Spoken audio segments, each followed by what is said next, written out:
Bonjour à tous, vous êtes sur Fitness Logique. Aujourd'hui, je vais vous montrer ma recette de jelly. Alors pour une fois, c'est pas une phrase d'influenceur, vous avez été vraiment nombreux à me demander comment faire cette recette, que ça soit sur les commentaires YouTube ou carrément en MB. Donc je vais vous montrer comment je fais cette recette qui permet d'avoir un dessert avec un volume énorme, de se faire plaisir sans casser son quota de calories. Donc je vais vous montrer 3 manières différentes de le faire aujourd'hui. Je vais vous montrer la manière dont je le fais le plus souvent, une manière où vraiment vous réduisez les calories au maximum et une dernière manière qui est un truc assez sympa que je vais vous montrer. Donc pour ce faire, ce que j'utilise généralement c'est une gélatine. Alors celle-ci je l'ai achetée sur Amazon. C'est une gélatine naturelle qui vient d'Australie parce que je suis actuellement en Australie, qui est de bœuf nourri à l'herbe qui se pavane dans les pâturages. Tout le bœuf qu'on sert est du bœuf nourri à l'herbe. C'est un animal qui ne reçoit qu'une chose dans son alimentation, de l'herbe. Comme ça, vous avez quand même un produit de bonne qualité et ça, c'est important en termes de santé sur le long terme. La gélatine, évidemment, c'est pas 100 calories, donc ça contient des calories. Principalement, c'est une protéine, donc c'est que de la protéine.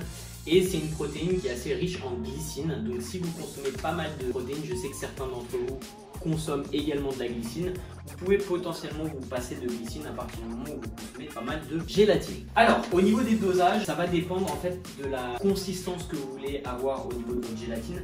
Plus vous avez un ratio gélatine-eau important et plus votre gélatine va être dense, et inversement, si vous voulez avoir une jello un peu moins dense, vous réduisez le ratio gélatine-eau.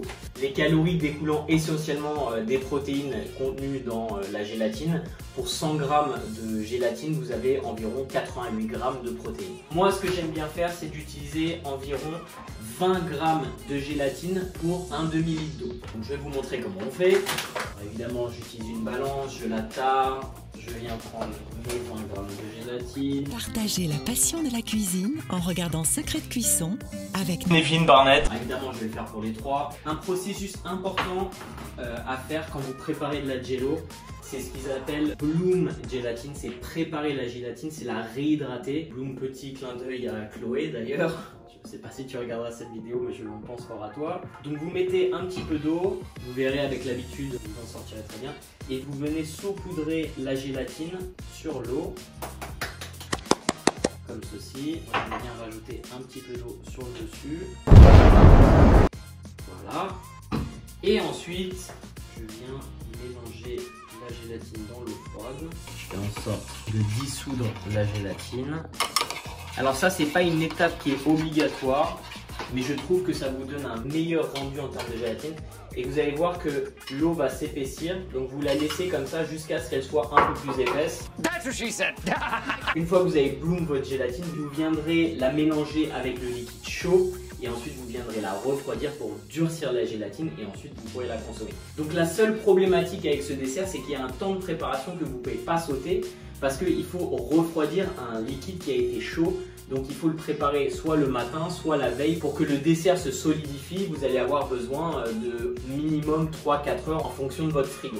Partagez la passion de la cuisine en regardant Secret de Cuisson avec Nevin Barnett. La différence au niveau des desserts finis va se faire au niveau de ce que vous rajoutez en plus de la gélatine et on va voir ça juste après. Partagez la passion de la cuisine en regardant Secret de Cuisson avec 2000 years later. Donc nous avons laissé la gélatine bloom. Alors pour être absolument honnête, je pense qu'on l'a laissé un petit peu longtemps. Normalement c'est un peu visqueux, pas aussi dur que ça. That's what she said. Mais je pense que ça a marché quand même. Je vais vous présenter 3 recettes différentes, celles que j'ai l'habitude de faire en ce moment, donc avec du jus de fruits. Ça c'est du jus de cranberry sans sucre ajouté, mais vous pouvez utiliser n'importe quel jus, du jus de pomme. Généralement c'est soit du jus de cranberry, soit du jus de pomme que j'aime bien faire, mais encore une fois vous pouvez utiliser ce que vous voulez. Si vous voulez moins de calories, parce qu'évidemment le jus de fruits ça contient les sucres du fruit, vous pouvez utiliser des arômes avec du sucralose, donc un édulcorant, donc ça sera vraiment le plus bas en termes de calories. Vous pouvez utiliser du sirop TCR, ce que vous voulez, n'importe quel arôme de cuisine ou de pâtisserie que vous pouvez trouver, qui sont généralement pratiquement 100 calories. Et la dernière recette, on va mélanger des fruits congelés en plus du jus de fruits, et c'est sans doute la version la plus calorique entre guillemets, mais c'est aussi une alternative sympa. Donc faites ce que vous voulez, faites en fonction du contexte, en fonction de ce que vous voulez faire, mais je vais vous montrer comment moi je le fais. Maintenant qu'on a la préparation en gélatine prête, nous devons rajouter un liquide chaud. C'est le liquide chaud qui va permettre de mélanger la gélatine et ensuite on la fera refroidir pour avoir la jello. Donc j'ai dans ma bouilloire du jus, je viens mélanger le jus de fruits chaud avec la préparation. Alors attention, vous pouvez faire bouillir votre jus, mais je vous déconseille de faire bouillir la gélatine parce que ça change la nature de la gélatine et généralement ça donne pas un résultat aussi bien. Donc vous pouvez faire bouillir le jus de fruits ou l'eau, mais attendez que ça refroidisse un petit peu et ne faites pas bouillir directement la gélatine si vous voulez le meilleur résultat possible. Comme vous pouvez voir, la chaleur vient dissoudre la gélatine à l'intérieur de la solution. Voilà, je vais attendre que ça fonde un petit peu et je vais préparer l'autre en attendant. Donc je vais rajouter le sucralose et ensuite je rajouterai de l'eau chaude. J'avais oublié que j'ai pas chauffé d'eau pour l'instant, donc je vais le faire après. Donc je vais faire la dernière solution où je vais rajouter encore une fois le jus. Hop. Alors il faut savoir que parfois la gélatine ça a une petite odeur qui n'est pas toujours agréable lorsqu'elle est chaude. Alors ne vous inquiétez pas, c'est pas quelque chose que vous allez sentir en bouche, c'est pas comparable à du fromage non plus, mais c'est une odeur que vous sentez parce que quand la gélatine est chaude, elle dégage une odeur particulière.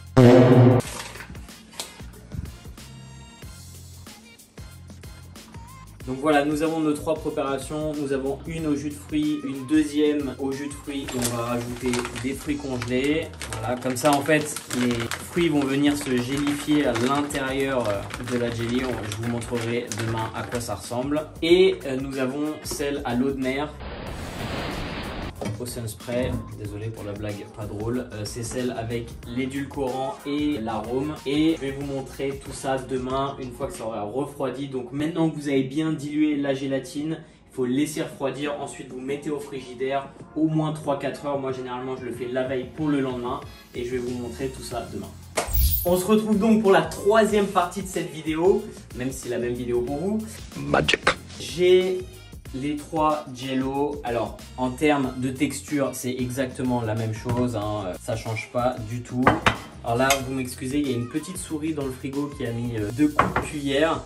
Donc si vous vous rappelez, ça c'est la version vraiment low calorie, donc c'est pour ça qu'elle a moins de couleur parce que c'est pas du jus, c'est juste un arôme avec du sucralose et de la jello. Là nous avons la version jus de fruits, donc c'est celle que je fais le plus souvent. Et celle-là c'est pareil, jus de fruits et en plus on a des petits fruits à l'intérieur. Alors vous voyez en termes de texture c'est vraiment hyper satisfaisant, c'est vraiment c'est du solide.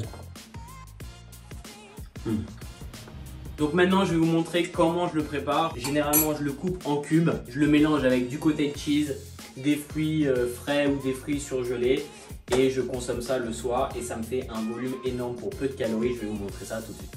Bon, et ensuite vous mangez ça vraiment comme vous voulez. Moi j'aime bien, comme je vous l'ai dit, faire des cubes avec. Je mélange ça généralement avec des fraises, hop, comme ça. Généralement aussi du cottage cheese. Donc ça c'est un cottage cheese qui a environ 80 calories pour 100 grammes. Donc je mets 50 grammes dessus, vous voyez. Enfin vraiment vous pouvez faire ça comme vous voulez. Là, hop. Et ça vous fait un super dessert. Regardez-moi ce volume là, c'est énorme. Il y a au moins un demi-litre. Ça fait je crois un demi-litre. Vous voyez, ça fait un gros dessert et ça fait 100 calories. J'ai oublié, mais je rajoute aussi généralement des myrtilles. Je vais essayer de prendre partout. Et voilà, le dessert fini. Hyper satisfaisant. Et ça fait 100 calories. Et le bol est énorme. Bon appétit. Voilà, j'espère que ça vous a plu et que vous allez pouvoir vous régaler avec cette recette tout en atteignant vos objectifs en termes de perte de poids. Moi, je sais ce que je vais aller faire tout de suite. Je vais aller déglinguer ça. Si ça vous a plu, abonnez-vous, appuyez sur la cloche de notification, laissez-moi un commentaire, laissez-moi un like. Ça fait toujours plaisir et je vous retrouve dans la prochaine vidéo. Ciao!